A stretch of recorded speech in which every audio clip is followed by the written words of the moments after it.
तो स्वागत है प्यारे बच्चों आपका इस वीडियो के अंदर।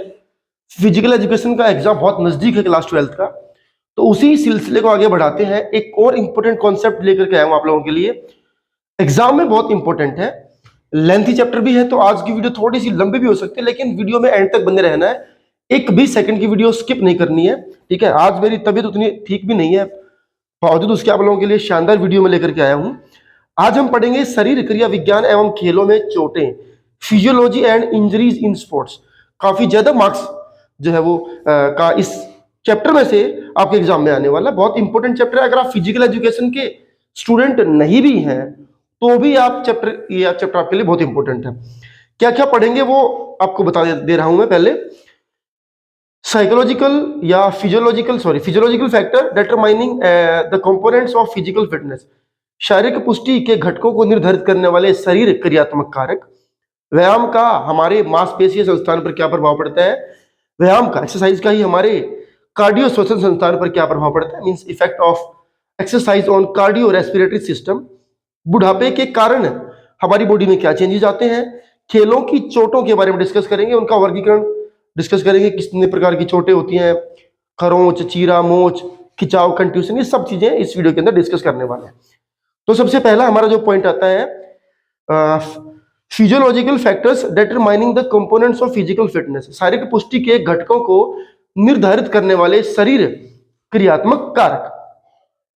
तो शक्ति, गति, सहन क्षमता और लचक, ये हमारी बॉडी के मेन कंपोनेंट्स हैं, हमारे फिजिकल फिटनेस के मेन कंपोनेंट्स हैं।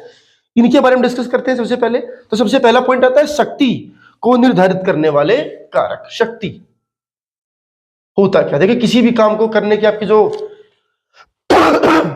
कैपेसिटी होती है वो आपकी शक्ति कहलाती है, ठीक है। आप उसको किस तरीके से उस काम को कर पाते हैं, कितनी कैपेसिटी आपके अंदर है, कितनी क्षमता आपके अंदर है, दैट इज आपकी शक्ति, ठीक है। किन किन बातों का प्रभाव पड़ता है वो समझने वाली बात है। सबसे पहला आता है मांसपेशियों का आकार। मांसपेशियों का आकार, ठीक है, सुनते रहे, साथ साथ अपने नोट्स बना सकते हैं। साइज ऑफ मसल्स, आपके अंदर कितनी शक्ति होगी इस बात का डिपेंड किसके ऊपर होगा कि आपकी मांसपेशियों का आकार क्या है, मसल्स का साइज क्या है। जिम में जाने वाले लोगों को आपने अक्सर देखा होगा, उनकी मसल्स बहुत हैवी होती हैं। इस बात का अनुमान आप लगा सकते हैं कितना वजन वो उठा सकते होंगे, कितनी शक्ति उनके अंदर होती होगी। दूसरा इसका जो फैक्टर है वो है शरीर का भार। आप कितने भारी भरकम है। अगर आपका वजन 40 किलो है और आपकी एज के किसी व्यक्ति का वजन 80 किलोग्राम है, तो जाहिर सी बात है, एक अजम्पशन भी हो सकती है और ये एक फैक्टर भी है कि वो व्यक्ति जो 80 किलोग्राम का है, जिसका भार ज्यादा है, उसके अंदर शक्ति भी ज्यादा होगी। अजम्पशन इसलिए मैंने बोला क्योंकि कई बार बीमारी की वजह से वजन अगर ज्यादा है तो उस केस को हम यहां से अवॉइड कर रहे हैं। लेकिन अगर किसी की बॉडी का वेट ज्यादा है, मास ज्यादा है, तो उस व्यक्ति की शक्ति भी ज्यादा होगी। ये बात आप समझ करके चलेंगे। उसके बाद है मांसपेशीय संरचना। मांसपेशीय संरचना, कंपोजिशन ऑफ मसल्स। आपकी बॉडी के अंदर दो तरह के फाइबर्स जो है वो बताए गए हैं जेनेटिकली, स्लो ट्विच फाइबर और फास्ट ट्विच फाइबर। जो फास्ट ट्विच फाइबर है उनको व्हाइट फाइबर भी कहते हैं, श्वेत फाइबर भी कहते हैं। स्लो ट्विच फाइबर को लाल फाइबर भी कहते हैं। करते क्या है, जो स्लो ट्विच फाइबर होते हैं उनके संकुचन की जो दर है वो स्लो होती है, इसलिए उनको स्लो ट्विच फाइबर कहते हैं। जो फास्ट ट्विच फाइबर है उनके खुलने की स्पीड भी बहुत तेज है और सिकुड़ने की स्पीड भी बहुत तेज है। तो जब भी कोई आदमी की शक्ति की हम बात करेंगे तो उनकी मांसपेशीय संरचना की बात भी करेंगे कि इस व्यक्ति के अंदर जो फाइबर्स हैं वो स्लो ट्विच फाइबर हैं या फिर फास्ट ट्विच फाइबर हैं। क्योंकि जो स्लो ट्विच फाइबर होते हैं उनका संकुचन बहुत जल्दी से नहीं होता है, लेकिन अगर एक बार उनका संकुचन होता है, मतलब अपना काम करना शुरू करते हैं, तो बहुत देर तक उसको बनाए रख सकते हैं। फास्ट ट्विच फाइबर और स्लो ट्विच फाइबर की प्रतिशतता का निर्धारण अनुवांशिक तौर पर होता है, मतलब किसके अंदर किस तरह के फाइबर होंगे, इसका पूरा डिपेंड किस चीज के ऊपर होगा, जेनेटिकली, आपके पेरेंट्स से जो आपको जीन्स मिले उसके ऊपर होता है। तो आपकी बॉडी में फाइबर की कंपोजिशन क्या है, आपकी मांसपेशियों की कंपोजिशन क्या है, उसके ऊपर आपकी शक्ति निर्भर करेगी, ठीक है। तंत्रिका आवेग की प्रबलता, इंटेंसिटी ऑफ नर्व इंपल्स। भाई आपकी बॉडी का मैकेनिज्म कितनी जल्दी जल्दी काम करता है, आपके माइंड ने आपको जो इंस्ट्रक्शन दी है, आपकी बॉडी उसको कितना जल्दी रिएक्ट करती है, इस बात के ऊपर भी जो आपका सेंट्रल नर्वस सिस्टम है उसके ऊपर भी आपकी शक्ति का निर्धारण होता है। अगर आपकी मांसपेशियों को जल्दी से एक्ट करने की हैबिट नहीं कर पाती है तो शक्ति भी ऑटोमेटिकली आपकी कम होगी। ऐसे व्यक्ति जिनका सेंट्रल नर्वस सिस्टम प्रॉपरली काम नहीं करता, जिनकी बॉडी थोड़ी सी पैरालाइज होती है, उनको आप देख सकते हैं शक्ति का उनमें ह्रास होता है, शक्ति उनमें पूरी नहीं होती है क्योंकि सेंट्रल नर्वस सिस्टम पूरी तरह से काम नहीं कर रहा होता। दूसरे नंबर पर आता है गति। ठीक है, शक्ति के बाद क्या आता है दोस्तों? गति। अब गति का किन बातों के ऊपर प्रभाव पड़ता है आप देखेंगे। स्नायु संस्थान की गतिशीलता, जैसे मैंने बताया mobility of nervous system, speed भी सेंट्रल नर्वस सिस्टम पर डिपेंड करती है।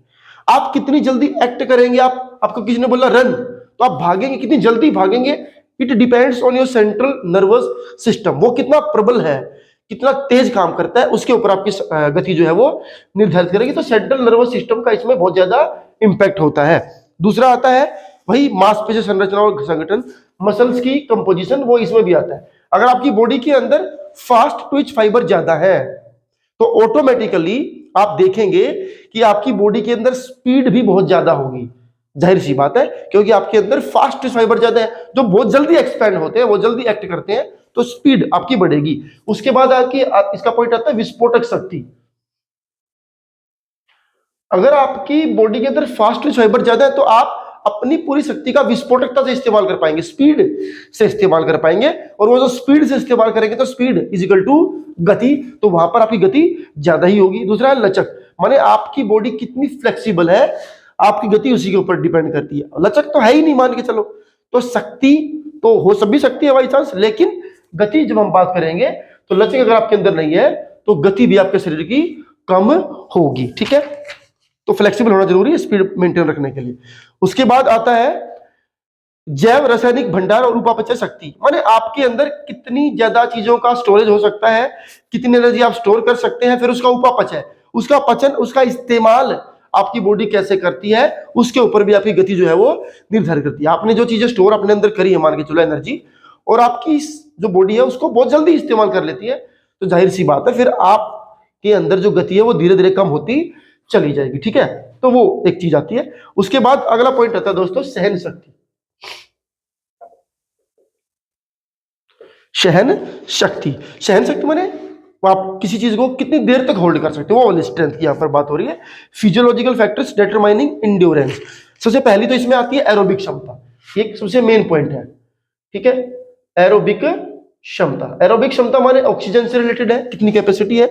इसके कुछ पॉइंट जैसे कि आप कितनी मात्रा में ऑक्सीजन ग्रहण करते हैं, एक बात। दूसरी बात, ऑक्सीजन आपने ले ली अच्छी खासी मात्रा में, उसका परिवहन आपकी बॉडी के अंदर कैसे हो रहा है, दूसरी बात।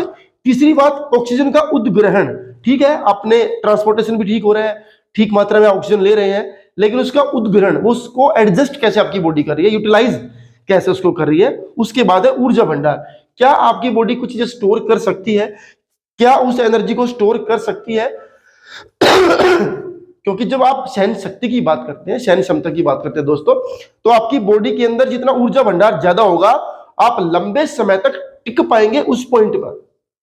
क्योंकि एक समय आपकी एनर्जी जब कम होगी और आप कहेंगे कि नहीं अब मैं ऐसे और नहीं हो पा रहा, तो जो भंडार आपके पास है वही आपके काम आएगा, है ना। तो पहला है एरोबिक क्षमता, जिसके अंदर मैंने आपको 4 बातें बताई। ऑक्सीजन का इंटेक कैसे आप कर रहे हैं, उसका ट्रांसपोर्टेशन कैसे आपकी बॉडी में हो रहा है, उसका उद्ग्रहण, उसका यूटिलाइज आप कैसे कर रहे हैं, और उसके बाद उसका ऊर्जा भंडार आपकी बॉडी किस तरह से कर रही है। उसके बाद अगला इसमें जो मेन पॉइंट आता है, जो इसके ऊपर डिपेंड करता है, वो है लैक्टिक अम्ल की सहनशीलता, लैक्टिक एसिड टॉलरेंस। 40 सेकंड या उससे अधिक का अगर आप कोई काम कर रहे हैं लगातार, तो लैक्टिक एसिड आपकी बॉडी के अंदर जो है वो, उसकी सहनशीलता बहुत महत्वपूर्ण भूमिका जो है वो निभाती है। उसके बाद आता है गतिविधि मितव्यय, मूवमेंट इकोनॉमी, मतलब आपकी जो स्टोरेज है वो किस स्पीड से खत्म हो रही है, उसकी क्या इकोनॉमी। जैसे मोटरसाइकिल के अंदर 1 लीटर तेल डाला कि ये 100 किलोमीटर जाएगी, तो इसका मतलब उसकी मूवमेंट इकोनॉमी बहुत अच्छी है, जल्दी जल्दी नहीं वो तेल खपत कर रही है ना, वो कितनी देर में कितना तेल खा रही है, वो उसका बहुत अच्छा सिस्टम है, इसीलिए वो देर तक जो है वो उसमें चल पाती है। तो ये बहुत जरूरी है। ठीक है, तो आपके पास जो स्टोरेज एनर्जी है उसका किस तरीके से कंजम्पशन हो रहा है, वो बहुत जरूरी है सहन शक्ति के लिए, सहन क्षमता के लिए। मांसपेशी संरचना या संगठन, जाहिर सी बात है वही बात, क्योंकि आपकी जो मसल्स की जो कंपोजिशन है वो तो हर बार आपके बीच में आ ही जाएगी। अगर आपके अंदर फास्ट ट्विच फाइबर ज्यादा है तो आप बहुत जल्दी थक करके बैठ जाएंगे। अगर आपके अंदर स्लो ट्विच फाइबर ज्यादा है तो आप किसी काम को बहुत देर तक जो है वो लगातार कर सकते हैं। मतलब अगर आपको 100 मीटर की दौड़ दौड़नी तो फास्ट ट्विच फाइबर आपके काम आते हैं, और अगर आपने मैराथन दौड़ दौड़नी 40 किलोमीटर की तो फिर स्लो ट्विच फाइबर आपके काम आएंगे, वो संरचना आपके काम आएगी। ठीक है, अगला हमारा पॉइंट आता है लचक।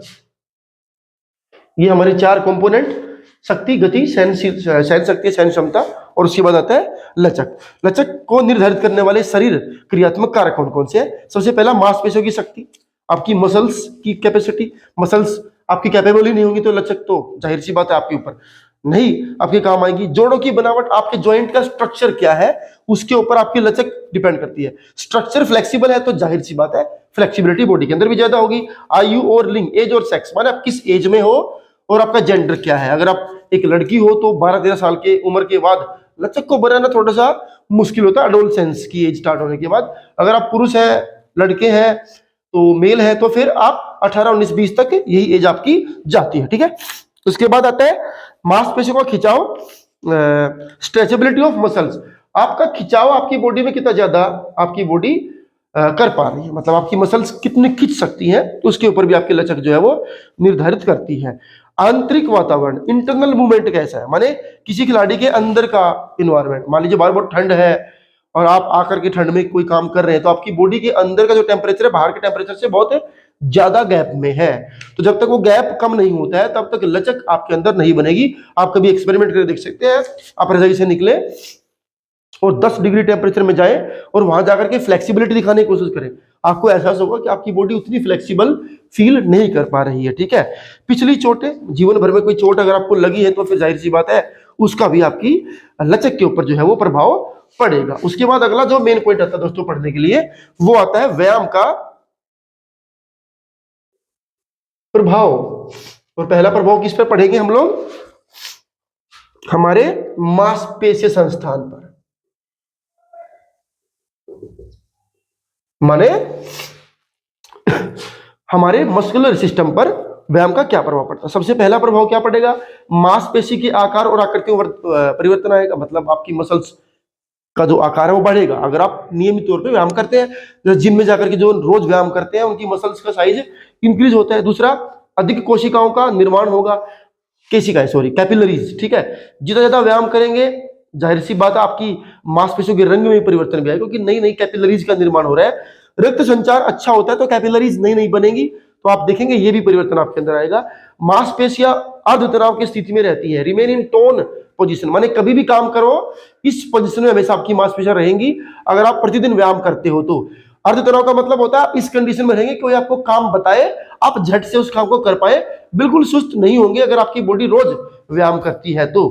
अतिरिक्त वसा के ऊपर नियंत्रण, कंट्रोल ओवर एक्स्ट्रा फैट, माने एक्स्ट्रा फैट जो आपकी बॉडी में जमा हो गई है उसके ऊपर आप कंट्रोल कर पाएंगे। संयोजक ऊतकों में बदलाव, कनेक्टिव टिश्यूज जो धागों को आपस में जोड़ते हैं वो और शक्तिशाली हो जाएंगे। मांसपेशियों की गति में कुशलता, रोज व्यायाम करने से आपकी जो मसल्स की गति है वो भी इंक्रीज होगी। थकावट में देरी, हर रोज 1-2 घंटा व्यायाम कर रहे हैं तो आप लेट थकेंगे। भोजन का भंडारण बढ़ जाता है, नियमित रूप से व्यायाम करते हैं तो भोजन के भंडारण की क्षमता भी बढ़ेगी। शरीर की आकृति में भी सुधार आता है, शरीर का आसन भी सही रहता है, रिएक्शन टाइम आपका सही हो जाता है। ये थे आपके मांसपेशियों के ऊपर प्रभाव। दूसरा आता है व्यायाम का प्रभाव किसके ऊपर? कार्डियो के ऊपर। कार्डियो श्वसन के ऊपर इसका प्रभाव, माने दिल की अगर बात करते हैं, सांस लेने की क्षमता के ऊपर बात करें, हृदय के आकार में वृद्धि, दिल आपका ज्यादा मजबूत और बड़ा जो है वो हो जाएगा। ठीक है, विश्राम के समय हृदय गति में कमी, दिल की दीवारें मोटी मजबूत हो जाएंगी, उसको ही साइज बढ़ना कह रहे हैं। इसका मतलब ये नहीं कि इतना बड़ा होगा कि दिल आपके शरीर से बाहर निकल के आ जाएगा। ठीक है, उसकी दीवारें मोटी हो जाएंगी, मजबूत वो हो जाएगा। विश्राम के समय हृदय गति में कमी, माने जब आप रेस्ट करेंगे तो आपकी बॉडी थकी हुई है और जब आप नॉर्मल रेस्ट में जाएंगे तो बहुत जल्दी वो उसको बैलेंस कर लेगी। सर ये हांफते हुए आएंगे और आपका शरीर आधे घंटे तक हांफते रहेगा, नहीं, वो नहीं होगा। आप बहुत जल्दी रिकवर कर पाएंगे अपने आप को। विश्राम के समय स्ट्रोक आयतन में वृद्धि, जैसे मैंने आपको बताया जब आप रेस्ट पोजीशन करेंगे थक करके तो भी आपकी बॉडी का जो स्ट्रोक आयतन है, स्ट्रोक डेंसिटी है, वो नॉर्मल रहेगी। खिलाड़ी अक्सर बहुत जल्दी नहीं थकते हैं, उनकी बॉडी का मैकेनिज्म प्रॉपरली काम करता रहता है, वरना तो फिर वो पूरा टाइम फील्डिंग करने के बाद, दौड़ भाग करने के बाद दोबारा कुछ काम कर ही नहीं पाएंगे, है ना। तो ये भी उनका ठीक रहता है। कार्डिक आउटपुट में वृद्धि होगी, माने आपकी बॉडी का जो कार्डिक आउटपुट है वो सुधरेगा। ठीक है, जैसे अगर मैं एक किसी अनट्रेन इंसान की बात करूं तो उसकी जो कार्डिक आउटपुट होती है दोस्तों वो 14 से लेकर के 20 लीटर प्रति मिनट होती है, और जो ट्रेन व्यक्ति होता है 25 से 35 लीटर प्रति मिनट जो है उनका ब्लड पंप जो है वो हो सकता है। रक्त प्रवाह में वृद्धि होती है, ज्यादा अच्छे से रक्त जो है खून आपकी बॉडी में फ्लो होगा, रक्तचाप में कमी आएगी, माने बीपी आपका नॉर्मल रहेगा। रक्त आयतन में वृद्धि, ब्लड जो आयतन है वो भी वॉल्यूम में इंक्रीजमेंट आएगा। ठीक है, और रेड ब्लड सेल्स में की बढ़ोतरी होती है रोज व्यायाम करने से। ठीक है, शीघ्र पुनः शक्ति प्राप्ति दर, मैंने आपको बताया बहुत जल्दी आप वापस उसी कंडीशन में आ पाओगे अगर आप रोज व्यायाम करते हो। जो आदमी कभी व्यायाम नहीं करता उसको आप 5 मिनट दौड़ा दीजिए, उसको बैठा दीजिए, आधा घंटा लगेगा उसको वापस से नॉर्मल होने में। ठीक है, जबकि व्यायाम करने वाला व्यक्ति 3 मिनट में वापस आपको फिर से भागने के लिए तैयार दिखाई देगा। ठीक है, सहन शक्ति में आपकी वृद्धि होगी, अवशिष्ट आयु के आयतन में वृद्धि होगी। तो ये कुछ चीजें हैं जो श्वसन संस्थान पर प्रभाव पड़ता है। ठीक है, अगला पॉइंट आता है बुढ़ापे के कारण शरीर क्रियात्मक परिवर्तन। बुढ़ापा सबको फेस करना है, लेकिन कहते हैं व्यायाम करने से आप थोड़ा इसको एक्सटेंड कर सकते हैं। क्या परिवर्तन आता है जब 20 से 30 साल की उम्र में आप होते हो, तो ये आपका चरम है किसी भी इंसान की, जो यंग एज है वो इसका पीक पॉइंट होता है। ठीक है, बुढ़ापे के कारण क्या क्या चीजें बदलती हैं वो समझ लीजिए। सबसे पहला तो है मांसपेशियों के आकार में परिवर्तन आता है। जो मस्कुलर आदमी होता होगा बुढ़ापे में आकर के थोड़ा सा वीक वो हो जाएगा। शरीर के संगठन में और उपापचय में परिवर्तन, मेटाबॉलिक जो हमारी रेट है वो स्लो हो जाएगी, बॉडी का कंपोजिशन भी थोड़ा सा कम हो जाएगा। ठीक है, लिगामेंट्स है, सेल्स है, उनका बनना कम हो जाएगा। अस्थि घनत्व में परिवर्तन, बोन डेंसिटी में चेंज आएगा, हड्डियां कमजोर हो जाएंगी। बुढ़ापे में देखा हड्डी टूट गई तो टूटी गई, ठीक होगी ही नहीं, बहुत मुश्किल से ठीक होगी। तो ये एक बड़ा मेजर डिफरेंस आ जाता है। श्वसन प्रणाली में परिवर्तन, बूढ़ा आदमी का श्वसन संस्थान वैसे काम नहीं करता है जैसे जवान आदमी करता है। बूढ़ा आदमी बहुत जल्दी थकेगा, थकने के बाद बहुत जल्दी रिकवर भी नहीं कर पाएगा। ठीक है, हृदय वाहिका संस्थान में परिवर्तन, कार्डियोवास्कुलर सिस्टम, मैंने आपको बताया दिल भी बूढ़े आदमी का कमजोर होता है एक जवान आदमी के कंपैरिजन में। उम्र बढ़ने के साथ साथ उसके अंदर बीपी जो है बढ़ता चला जाएगा, ये सब चीजें उसके अंदर कॉमन होती चली जाएंगी। जो दिल की वॉल होती है, वाल्व जिनसे ब्लड आउटपुट ऊपर नीचे जाता है, वो कमजोर हो जाएंगी या कम फ्लेक्सिबल हो जाएंगी बूढ़े आदमी की एक यंग आदमी के कंपैरिजन में। स्नायु संस्थान में परिवर्तन, बूढ़े आदमी स्लो माइंडेड भी हो जाते हैं, उनका कोई बात बोलेंगे जल्दी भूल जाएंगे, याद नहीं रख पाएंगे, बहुत जल्दी रिएक्ट नहीं कर पाएंगे ना। तो स्नायु संस्थान में भी जो सेंट्रल नर्वस सिस्टम है उसके अंदर भी परिवर्तन आएगा। ठीक है, आमाशय और आंतों में भी परिवर्तन आएगा। पेट की बीमारियां बूढ़े आदमी जल्दी होंगी, खाना कम पचेगा, एंजाइम्स नहीं बनेंगे, ये चीजें भी आएंगी। मूत्र संस्थान में भी परिवर्तन, माने जितना आदमी बूढ़ा होता है गुर्दों का आकार भी कम होता है, तो जो उनका यूरिनरी सिस्टम होता है वो भी कमजोर हो जाता है।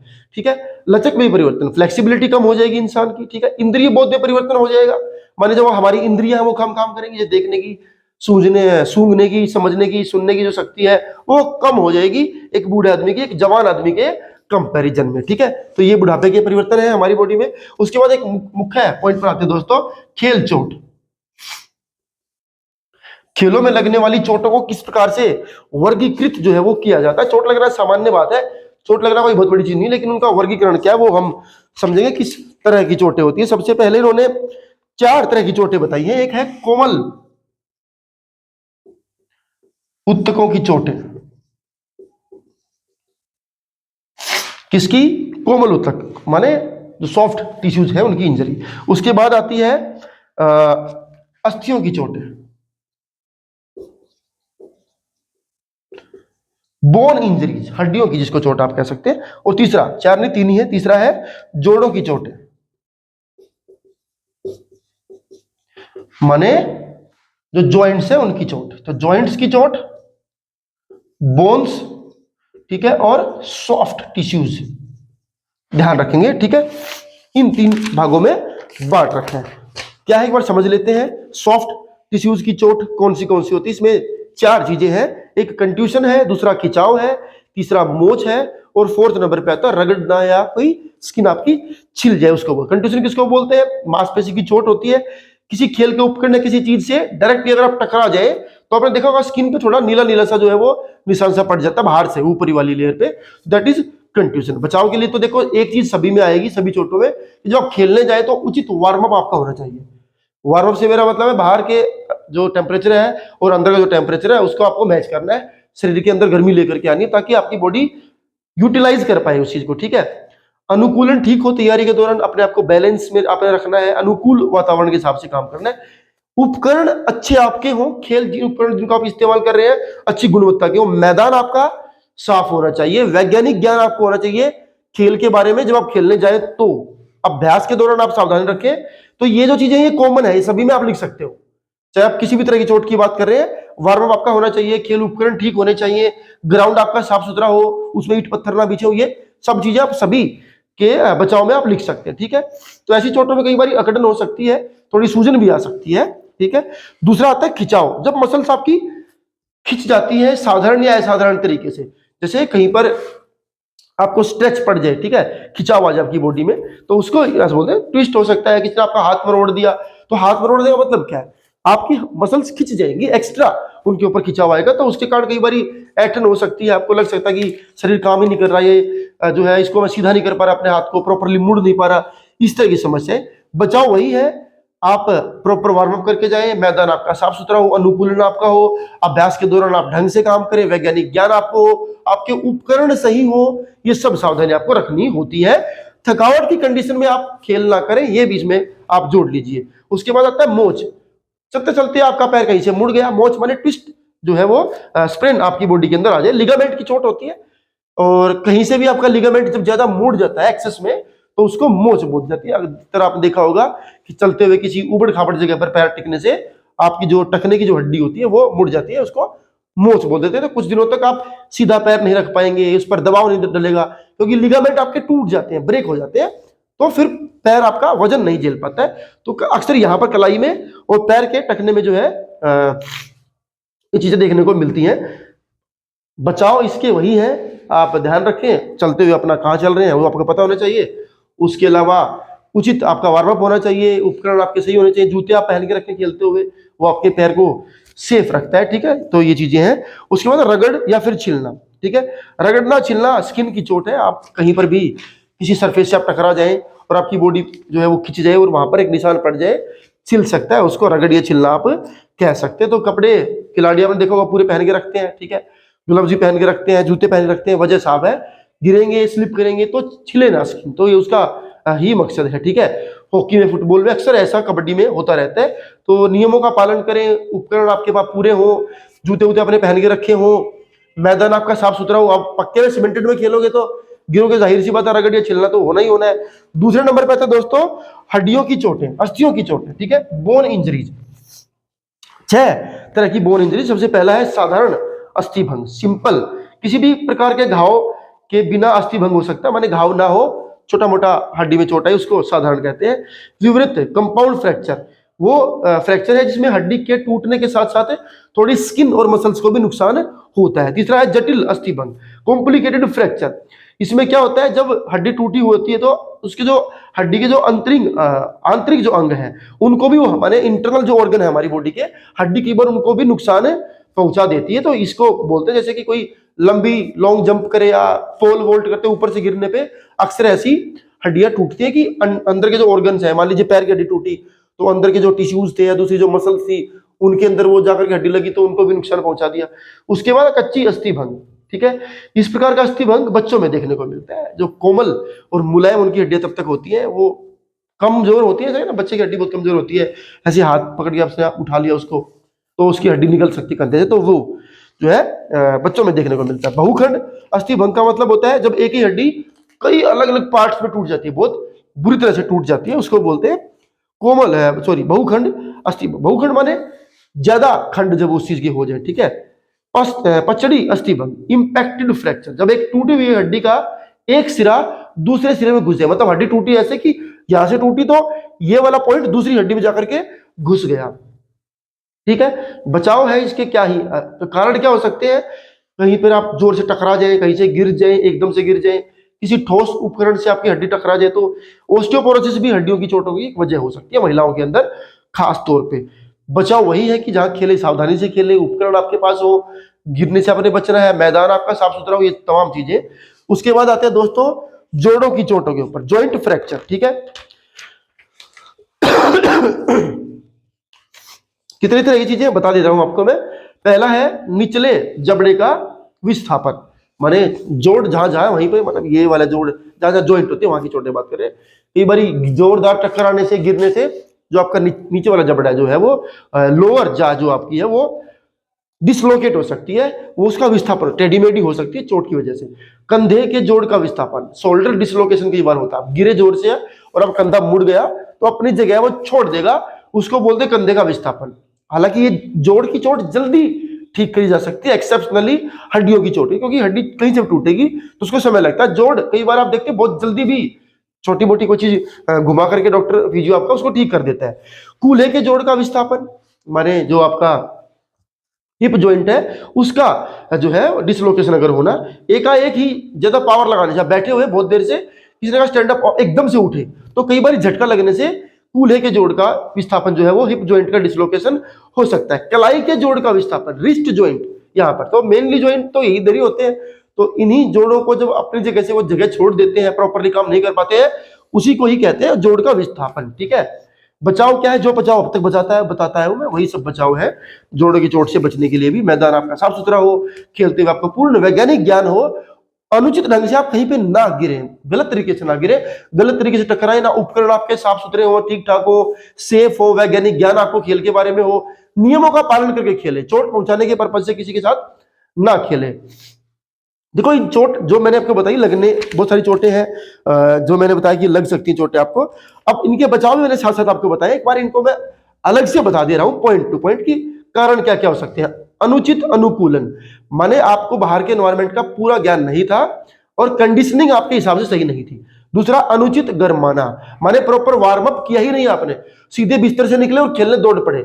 आपकी बॉडी फ्लेक्सिबल है नहीं भाई उस टाइम पर, और बॉडी फ्लेक्सिबल नहीं होगी और आप खेले जा रहे हो, कोशिश कर रहे हो, तो अगर आप गिरे या कुछ भी हुआ तो चोट लगना स्वाभाविक है।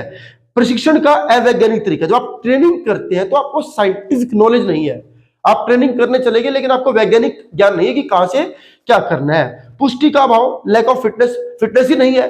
भारी भरकम आदमी, 200 किलो का आदमी, 150 किलो का आदमी है और पहाड़ पर चढ़ने की दौड़ की प्रैक्टिस कर रहा है, तो उसके हड्डियों पर जोर एक्स्ट्रा पड़ेगा तो चोट लगना भी स्वाभाविक है।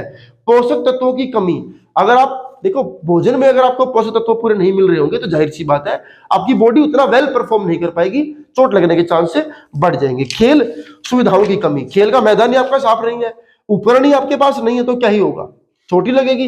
खेल का संचालन ठीक ना होना, मतलब खेल कराने वाले रूल्स रेगुलेशन का ध्यान ही नहीं है, कोई किसी को हॉकी स्टिक दे मार रहा है, कोई किसी को सिर पे बॉल फेंक दे मार रहा है, उनको कोई मतलब ही नहीं है तो चोट ही लगेगी। ठीक है, सुरक्षात्मक उपकरणों का प्रयोग ना करना, प्रोटेक्टिव इक्विपमेंट आपके पास नहीं है, क्रिकेट खेलने चले आपके हेलमेट नहीं है, ग्लव्स नहीं है, पैड्स नहीं है, शूज ही नहीं है और खेलने चले, जहां भी गेंद लगेगी चोट ही खाओगे। ठीक है, थकावट की कंडीशन में भी अभ्यास करते रहो, थक गई बॉडी, करी और नहीं बन रहा जी काम, फिर भी आप कह रहे नहीं और काम कर और काम कर, तो जब भी गिरोगे कुछ भी होगा तो चोट ही लगेगी। ठीक है, खेल स्पर्धा का दबाव, कई बार बहुत ज्यादा आपके ऊपर बर्डन रहता है कि मुझे परफॉर्म करना है, कंपटीशन है, उस चक्कर में आप गलत सही गिरते पड़ते काम करते रहते हो, बाद में उसका लॉन्ग टर्म में नुकसान उठाते हो, चोट लग सकती है। ठीक है, खेल के दौरान लापरवाही मत करो, चोट की पुनरावृत्ति कई बार होता है, चोट एक बार लगी है फिर वहीं पे आपको कुछ दोबारा हो तो चोट दोबारा वहां जल्दी लग सकती है।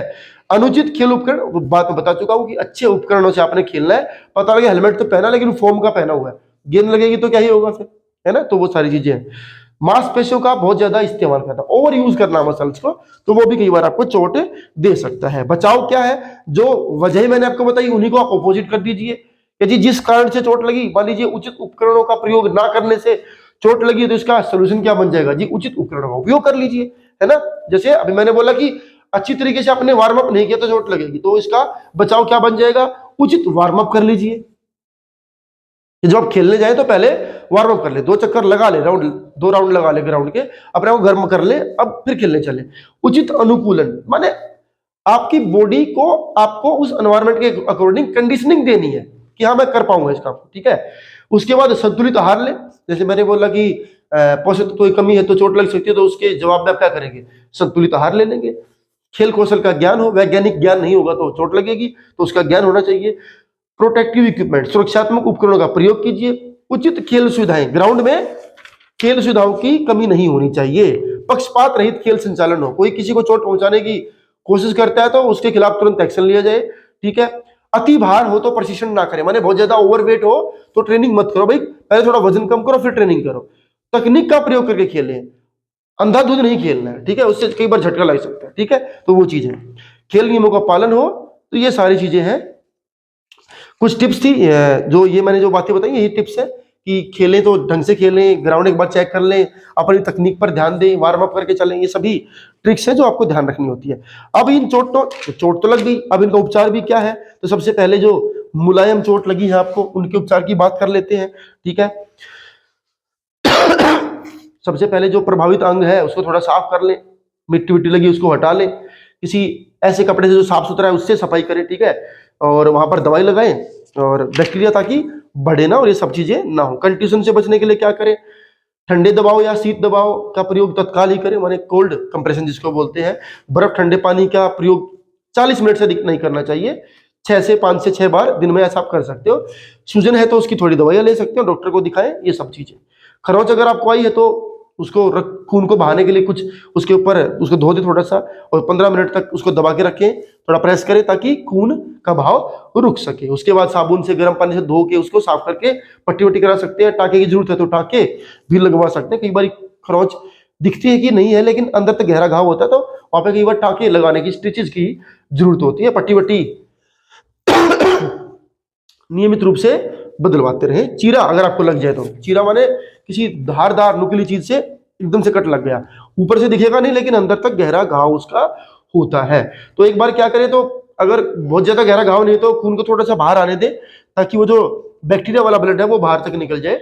उसके बाद उसको दबा कर रखे, पट्टी वट्टी बांध दे, तो ये उसका तरीका है। मोच अगर आती है तो उसकी प्रक्रिया है माइस, ध्यान रखेंगे, प्राइस और माइस दो प्रक्रियाएं हैं। प्राइस में क्या होता है, सबसे पहले प्रोटेक्शन देनी, सुरक्षा देनी है, उस जगह को एक रोक के रखे। उसके बाद आर से बनता है रेस्ट, आराम देना है। उसके बाद है आई माने बर्फ, आइस, बर्फ से उसकी सिकाई करनी है। 20 मिनट तक आप उसका प्रयोग करें, दिन में 4 से 8 बार करें, ज्यादा देर तक ना करें वरना स्किन का कलर चेंज हो सकता है, स्किन बर्न आपको हो सकता है। उसके बाद सीका मतलब कंप्रेशन, दबाव, ठीक है, कोई भी जगह जहां पे आपको चोट लगी है तो उस पर दबाव बहुत ज्यादा ना दे क्योंकि फिर चोट ठीक ही नहीं हो पाएगी, ठीक है। ई का मतलब एलिवेशन, उस जगह उस चीज को या उस बॉडी पार्ट को जहां पे चोट आपको लगी है उसका लेवल थोड़ा सा ऊंचा हो, उसको जमीन पे नीचे की तरफ ना लटकाएं, अदरवाइज खून बहुत ज्यादा फ्लो करेगा और चोट को ठीक होने में समय लग सकता है। माइस प्रक्रिया भी कुछ कुछ ऐसी ही है। तो सबसे पहले एम से बनता है मोबिलाइजेशन, चोटग्रस्त अंग की गति को पूरे विस्तार तक ले जाने से शुरू किया जा सकता है। तो ऐसी गति नहीं करनी चाहिए जिससे दर्द का अनुभव, मतलब उसको ठीक करने के लिए माइस प्रक्रिया आपको करनी है। माने आप ठीक हो गए, ठीक है, उसके बाद क्या करेंगे, सबसे पहले थोड़ा सा गतिशीलता लेकर के आनी है। भाई प्लास्टर आपका हट गया तो धीरे धीरे उसको गति देनी शुरू करनी है ताकि चले आपका अंग, वरना वो जम सकता है, जाम हो जाएगी आपकी बॉडी के पार्ट, ठीक है। उस पॉइंट तक लेके जाए जहां पे पेन नहीं हो रहा है। ऐसा भी नहीं कि आज प्लास्टर हटाया और आज ही सीधा आपको फौजी बनना, नहीं, ऐसा नहीं करना। जहां आपको लगे पेन है उधर रोक दो, धीरे धीरे इस प्रोसेस को आपने करना है। आई से मतलब बर्फ ही है, बर्फ की सिकाई कुछ दिनों तक जो है वो करते रहना चाहिए। कंप्रेशन दे के रखना है, ठीक है, कुछ दिनों तक इसको जारी आपको रखना है, इसकी जरूरत बाद में नहीं भी होगी है। एलिवेशन, जब सूजन वूजन खत्म हो जाए, लाल खत्म हो जाए, लाली जो आ जाती है, ठीक है, चोट की रेड जो ऊपर से चोट हो जाती है, उसके बाद आप एलिवेशन को भी कम कर सकते हैं। जैसे डॉक्टर क्या करते हैं, टांग जब फ्रैक्चर आता है तो ऐसा ना ऊपर बांध देते हैं, लटका देते हैं एक पट्टी सी में, तो वो एलिवेशन कहलाता है।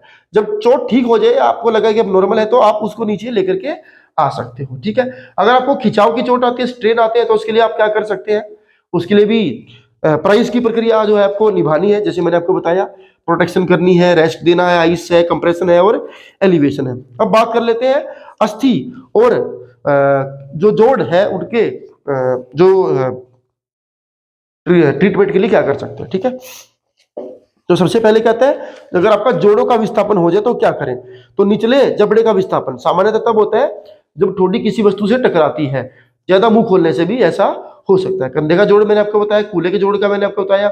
अब इसकी तरीके क्या बचाने के लिए, सबसे पहले तो डॉक्टर को ही बुलाएं, क्योंकि खुद आपको नहीं बनना है मैकेनिक उस चीज का, ठीक है, डॉक्टर ही उसको ठीक करेगा। और जोड़ डॉक्टर जब आएगा तो, या फिर अगर आपको लगता है कि बहुत ज्यादा नहीं है या कोई आपके साथ कोई फिजियो है तो उसको जो डिसलोकेशन हुई है उसको आप, अगर आपको पता भी है तो भी खुद से उसका ट्रेन आपको नहीं बनना है बिना किसी की परफेक्ट सलाह के, ठीक है। बर्फ आप लगा सकते हैं, और फिक्स करने के लिए आप स्प्लिंट का इस्तेमाल करें। स्प्लिंट का मतलब जो डंडी ऐसी जो होती है ना, उनका इस्तेमाल करके आप उसको ठीक करने की कोशिश करें। सीधा ऐसा नहीं करें कि किसी के आपको लगता है कि यहाँ पे कलाई में किसी ने बोला जी मुझे मुड़ गया है, तो आपने पकड़ा हाथ और घुमा दिया, नहीं ऐसा नहीं करना है, वो डॉक्टर ही उसको करेगा, ठीक है। अगर फ्रैक्चर आते हैं तो फिर जैसे आपको स्ट्रेस फ्रैक्चर, दबाव वाला अस्थि भंग हुआ है, तो सबसे पहले उस अंग को ऊपर उठा करके रखें खुद, जब तक वो ठीक ना हो जाए, ठीक है। और जब तक आराम करें, और 24 से 48 घंटे बर्फ आप लगा सकते हैं। दर्द निवारक दवाइयां माने पेन किलर्स आप लें, सूजन के लिए दवाइयां लें, तो ये सब चीजें हैं। ऐसे ही सभी अस्थि भंगों में यही उपचार आपको करने हैं। हाँ, एक चीज इसमें डॉक्टर की सलाह जरूर, खास बात है, जो कि आपकी बुक भी कहती है कि आपको खुद से नहीं ये कोशिश करनी है कि मैं आज ही चोट मुझे लगी तो मैं ही इसका खुद डॉक्टर बन जाऊं, नहीं, डॉक्टर की सलाह लेनी है, प्रॉपर जो ट्रीटमेंट है वो करना है। जब तक कि आपको पूरी तरह से ये फील ना हो कि मैं सही हूं, तब तक दबाव उस चीज के ऊपर नहीं देना है। पेन वाली कंडीशन में दवाइयां लेनी है, डॉक्टर की सलाह से ही कोई ना कोई आपको काम करना है, उसके अलावा अपने आप से उसका मिस्त्री नहीं बनना। तो ये तमाम चीजें हमने आज डिस्कस करी है, चोटें क्या होती है, सब चीजें एग्जाम के लिए बहुत इंपॉर्टेंट था।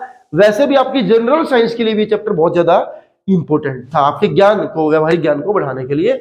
अगर वीडियो अच्छी लगी हो तो इसको लाइक कर सकते हैं, इसको शेयर जरूर करें, क्योंकि एग्जाम्स बहुत नजदीक है, तो किसी न किसी का भला हो सकता है इस वीडियो की हेल्प से। कंटेंट अगर आपको अच्छा लगता है तो हमारे चैनल को आप सब्सक्राइब भी कर सकते हैं। Thank you.